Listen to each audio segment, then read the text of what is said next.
So this video has taken me a very, very long time to do. I apologize to all those people wanting the part 2. It hasn't been my priority. I apologize, but here it is. I got it to you. I couldn't even remember what I said in the first video. Hopefully I don't contradict myself. But this is how to write a TV pilot for the streamers, part 2. Let's get into it. If you have any questions, put them in the comments. If you want me to do a video on something else, pitching, log lines, all that sort of stuff, put it in the comments. Give us a subscribe, and here we go. You can only include a few character storylines in the pilot. Otherwise it'll get too convoluted. It'll end up being, a series of little short motifs or films or whatever, and there'll be no kind of rising of stakes and no conclusion that's satisfying in the pilot. So I would suggest sticking to really an A and B story essentially in your pilot.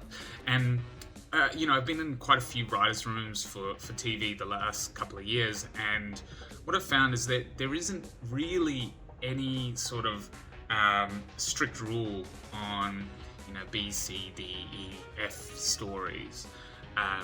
And I find that a lot of writers' rooms and a lot of writers get hung up about what is the B story? Let's define what that B story is, and let's define what that C story is.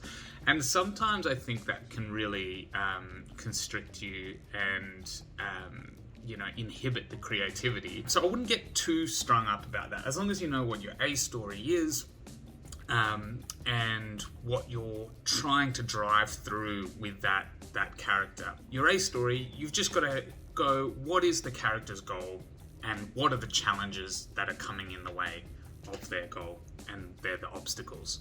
The more you can intertwine these A, B, C stories, the better. That's why you'll typically have a story that has family or something like that in it, or those sort of relationships are good because the B, C, D stories are going to intertwine because they are the family. So with the pilot, what we want to do is try and build the A story basically throughout the whole pilot to a cliffhanger. That's the moment at the end of the pilot where the reader is going to be like, oh man, what's going to happen next? We want to provoke that feeling, and that's how you'll get a show sold, hopefully.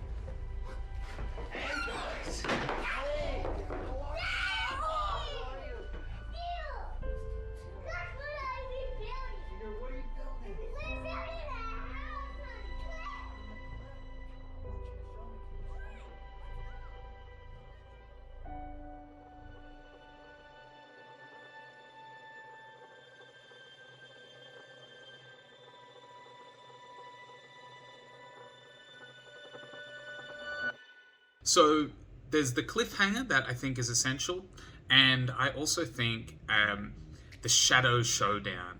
As we talked in the last video, this kind of shadow character, which is a character that's always going to be popping up for the main character. In the last video, I did the teaser, which is, this really engaging couple of 3 pages. Then we do an Act 1, which is kind of your everyday life of your A story. Then we go into Act 2. And Act 2, as I said in the last video, is the inciting incident, basically the thing that changes the character's life forever. And from there, in the feature film format, in Act 2, you basically go into a fun and games sort of thing, where characters would start to learn the new world, and they would start to gain their skill, or a lot of montagey sort of stuff happens in a feature film. In a 1-hour pilot, we really don't have the luxury of that. So Act 2 basically gets us into a new experience or conflict which has been established by the inciting incident. Basically, we have to ask ourselves, when the inciting incident hits, what is the character challenged against?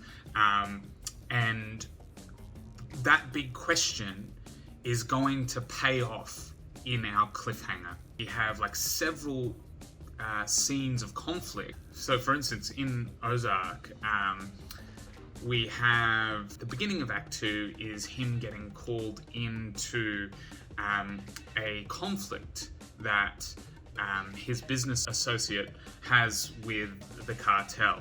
Hey, Mr. Hanson. Hey, Bruce. Hey, Marty. Dell just has a few questions. Yeah, what's going on? Hey, Dell. Didn't know you were coming in town. You look good, Marty. Yeah, thanks. Where's my $5 million? This is the inciting incident which is going to change his life forever, that the cartel has now come after him and his business associate, right? Basically, that conflict is going to sustain yourself all the way to the end of Act 2, so, the 10 to 13 pages later, where we have a midpoint. And, basically, this midpoint's coming at the end of Act 2, because you've had a teaser, first and second act. At that midpoint, typically that is a huge loss, a massive loss for the character or a false victory. So basically in Ozark, they do it over that one scene. From Chicago to Panama, Moscow to Tel Aviv, Marty Bird can make $100 million in dirty money disappear like spit on a hot skillet. He knows he's in a conflict, and then throughout that scene, the conflict rises, and to be honest, this Dale Carnegie, Pablo Escobar ruse, I think that's beneath you. Come on, Dale. Ruse. That's a good word. Muchachos! Hey, Dale, slow down! That's right! Just slow down, Dale! What the fuck? Shit! Vengan ya! But my dad had nothing to do with this. It was Bruce's idea. Hey, shut the fuck up!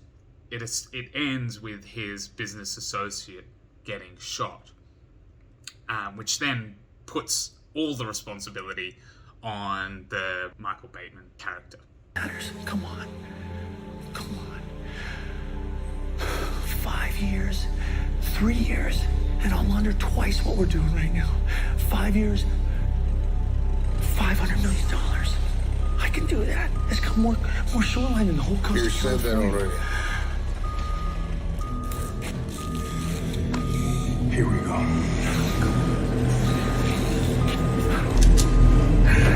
Is pleading for his life, and we think he's going to die. And that is like a very significant midpoint.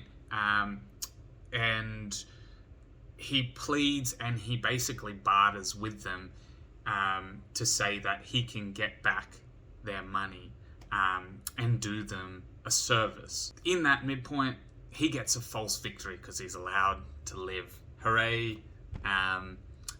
We get to see the character go through some more turmoil, many more seasons of that. Then the cartel basically says, you've got 48 hours and I need the money, and then you're allowed to live. So again, this is a good device in terms of a ticking time bomb or a ticking clock. We're counting down, the tension is rising. So that's how, as a device, they're using that to build to the A-story climax. And usually that does happen in the Act 2. Somewhere in Act 2, that kind of ticking time bomb will really take off. So basically, that's what ends Act 2, is this either great loss or false victory, and then that moves you into Act 3. Act 3 then starts to deal with your shadow and that character coming back into the story. Usually the shadow is one of the B, C, D stories. Whatever they're doing has to relate to your story somehow. If it doesn't, then why are we putting it into the pilot? I think that's where you've got to think about the amount of space you've got in the pilot. If you start to go into other territory in Act 3 and you aren't really establishing that the shadow character, to your A story, then that's really difficult, because you'll end up in this kind of no man's place when you're at the cliffhanger. It's like, oh, why did we kind of go down this other storyline there? So Act 3, again, another 10 to 13 pages. Basically, in Ozark, the wife is the shadow character, and she's always going to keep Michael Bateman's character at odds. So she comes back into the story, and I think it's a discussion about them leaving then. That's kind of how it happens. But that discussion then escalates for both those storylines. The Michael Bateman character is doing is called like an assumption of power, or the hero's call to action. It's where his character decides to take on the responsibility of whatever the task is or whatever the goal is. So at this point, throughout Act 3, we should be really rooting for the character, because he's gone through all this adversity. He's had this great loss or false victory that we kind of can see that he's at odds with. Then we go into Act 4. So a lot of Act 3 is, again, setting up all the new circumstances in the world. In Ozark, it's we're establishing that they want to get out of town. They want to get their money. They want to get these cartel members paid. How are they going to do that? Very cause and effect, act we have. So that really takes you through to Act 4, where this is where the other storylines can come into play. Your kind of B, C, D storylines.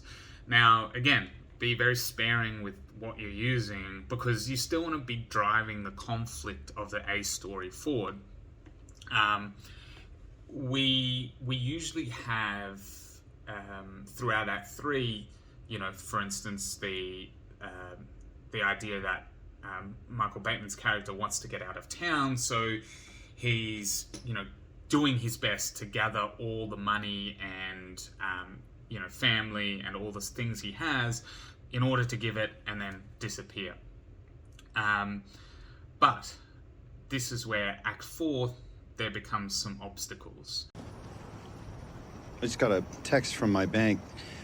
My wife emptied our checkings and savings. You got a gun? No, what? Good. Silverberg lives in the Aqua Tower. Apartment 8003, 80th floor.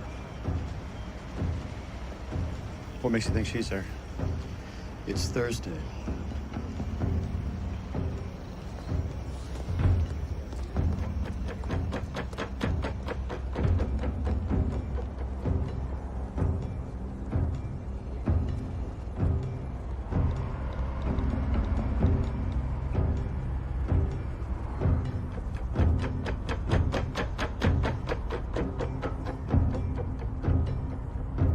Hi, this is Wendy. Leave me a message.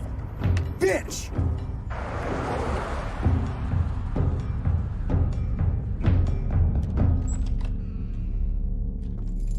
Hey, Gary? Hey, Gary, I'm back.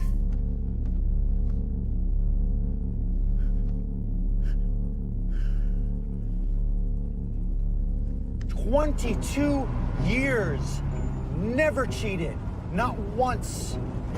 And I had the chance more than a few times, and I never, ever took it. Instead, I worked. Came home, went to bed, got up, did it all over again. Not good enough, huh? Now you want to try to take our money? You want a divorce? I will show you the meaning of ugly. We want to see the A story, hero starting to achieve his goals. It's his prophecy, his legacy, his it's fulfilling his action. You will lose. I will lure it up. I will dig in.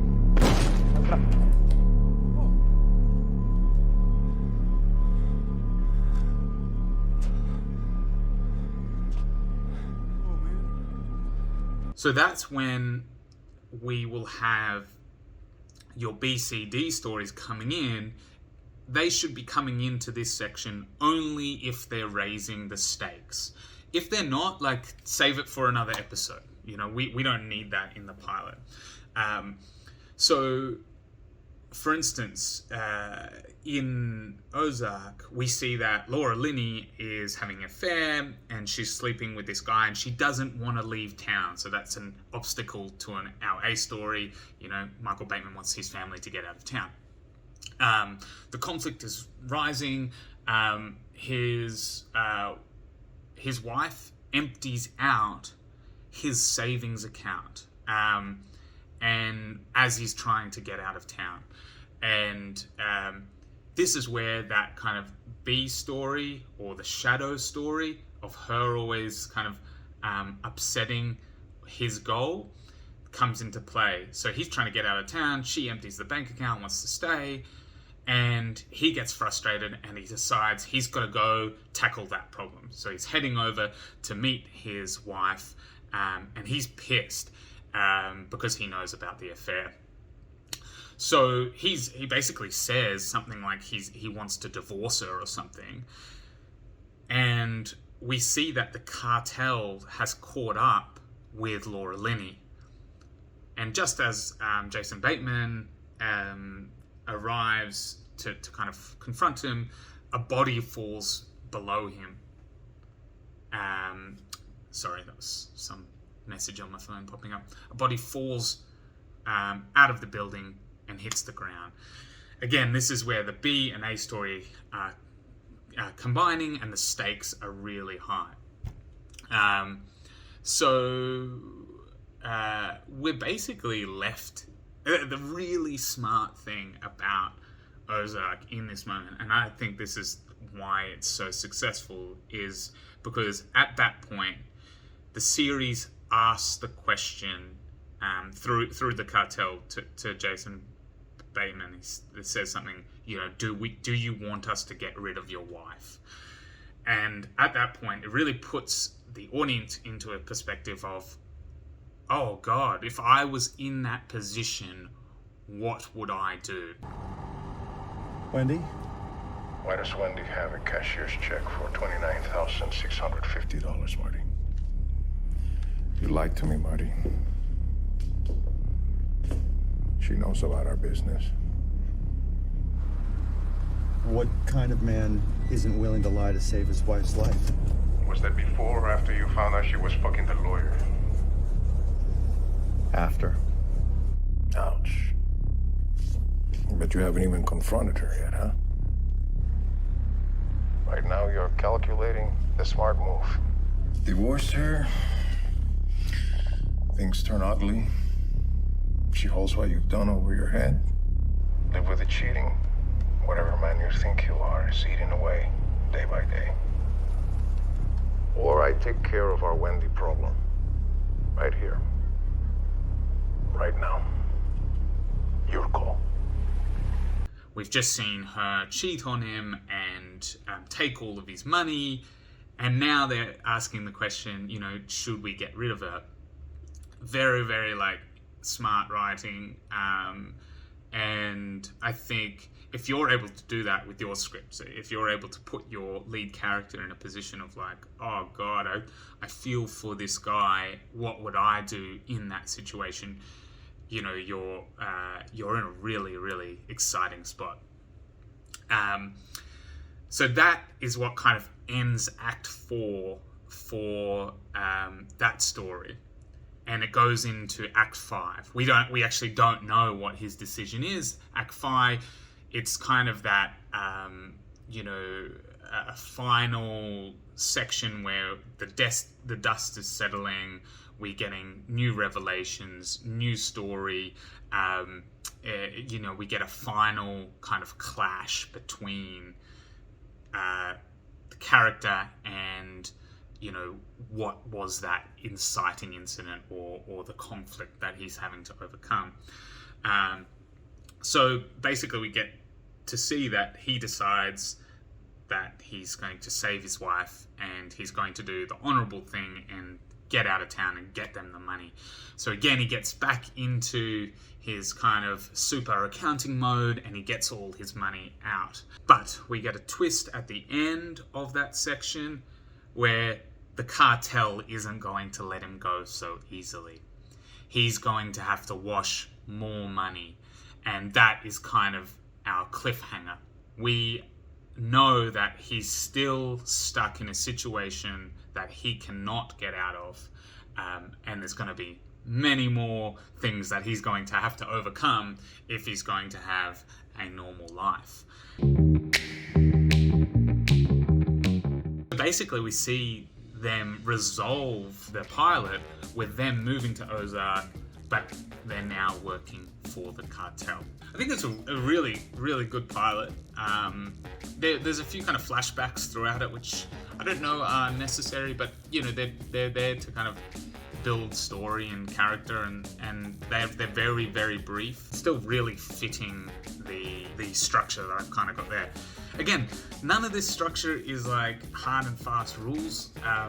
It's just kind of breaking down things to how you kind of see them and what you think is going to be entertaining. I really like working from that structure, that 5-act, in that 1 hour. I hope this has been useful. Give us a subscribe. I'm going to try and do this more regularly, and hopefully it comes into use for you, and hopefully you get a series up. If you ever want to pitch to Continuance Pictures and you think we can help a project, feel free to send us an email, and follow us on socials and all that sort of jazz. Anyway, I hope my ramblings are of somewhat use. Take it easy, and Godspeed.